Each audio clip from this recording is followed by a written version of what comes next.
Hello and welcome. My name is Melissa from thepurposecoaching.com, and today we're going to talk about being authentic. What it is to actually be authentic, how it is you came to lose touch with your authentic self, and how you can start to find that person again. Authenticity, it means to point out our original thoughts, our original beliefs, and our original feelings and behaviors. It means to bring us home to our own souls and our own self. So to give the best example of this, I can't think of anyone more authentic than a little kid. I have this little cousin, she's about 6 or 7. Her grandma was with us for a few months. My grandma, she's from Mexico, and she had to go back home. And the night before she had to go back, we told my little cousin, your grandma has to go back home now. And she started crying for hours. She cried for like 2 hours. They had to call me and be like, can you talk to her because she won't stop crying? And I said, what's wrong? And she said, my heart's breaking. And I thought, oh my God. It's funny, but it's not funny. It's funny because she's so dramatic, but it's not funny because she feels like her heart's breaking. She's gonna miss her grandma. I told her, she's gonna be back in a few months. She's like, that's so long. And I thought, wow, that's amazing how kids they just feel free to, say what they feel, That's kids, right? Like when they're happy, they're happy. When they're sad, they're sad. And when they're upset, they're upset. I think it's awesome that she feels that she could just, say what she wants and not be judged like I'm judging her. That's being authentic. It's just feeling what you feel when you feel it and being honest about it. We're all born authentic, but something happens to us along the way. When we're little, we start to get our first punishments, or we learn to lie, or we learn to kind of start sneaking around. And we get older and we start to learn how to, use our mask. We have our mask for our parents, we have our mask for our friends, we have a mask at school, and learning how to lie really well. And we start to bring that knowledge to work in adulthood. Now we have a mask we wear at work with our boss. We have a mask we wear with our coworkers. We have a mask we wear at home with our friends, and even when we're alone. And by the time it's all said and done, you're not you anymore, because you've spent this whole time wearing masks for different places, different situations, different people, to protect ourselves. You may not even know who that is anymore, because you've had to pretend to be all these different things up to this point. So to help bring down some of those masks, here are some questions to help you find your authentic self.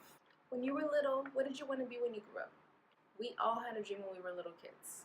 But as we start to grow up and focus on the money and the responsibilities, something happens and we start to disconnect with that little kid inside of us. Picture yourself in it. Does it still bring a smile to your face? Question number 2, what makes you laugh? What makes you really, really laugh? And it doesn't even matter if the person next to you finds it funny or not. Laughter is such a powerful tool. It can really help change our entire mood, our day, and it's important that you know what you find funny. What has the power to transform your attitude and bring a smile to your face? Question number 3, what clothes do you feel comfortable in? Now, this is a serious question because we wear clothes every single day, and it's important to know what you feel good in. Because what you're wearing right now may not necessarily be what you feel good in. It may just be because it's the work uniform, or people expect you to dress like that, or maybe your parents made you dress like that and you just got used to it. But if sweatpants are your thing, great, go for it. Or if a suit's your thing, great, go for it. I'm not here to tell you what you should or shouldn't wear, but your clothes should be a reflection of what's true to you. Question number 4, what do you like to do? Now notice I didn't say, what are you good at? I said, what do you like to do? Because one thing is what we're good at, maybe we're good at it at work, or we did it for so long, or we're used to it, and another thing is what we actually just enjoy to do. Whether you're good at it right now or not, we just really enjoy it. Discovering what these things are can really help guide us to being in that place where we feel like ourselves, where we know we're being authentic, where you're there because you want to be, not because you have to be. And who knows, maybe you'll discover that that's actually what you want to do, or at the very least you want to spend more time doing it. This may be a whole nother video on its own, but I really want to stress the importance of you finding how you can express yourself creatively, whether it's some kind of art or dancing or writing or music. Something happens when we're doing those kinds of activities. You can just be.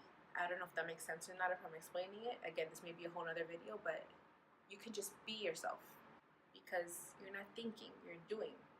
So I really want to stress the importance of finding what those activities are. When you practice in those, when you're spending more time doing those, you may become closer to finding out who you are. So allow yourself to be. Question number 5, who can you be yourself around? So whether you're a social person or not, there's somebody that you can be yourself around. There's always that one person that you don't have to act a certain way around. You don't have to really watch yourself. Like I mentioned previously, we wear masks in any situation.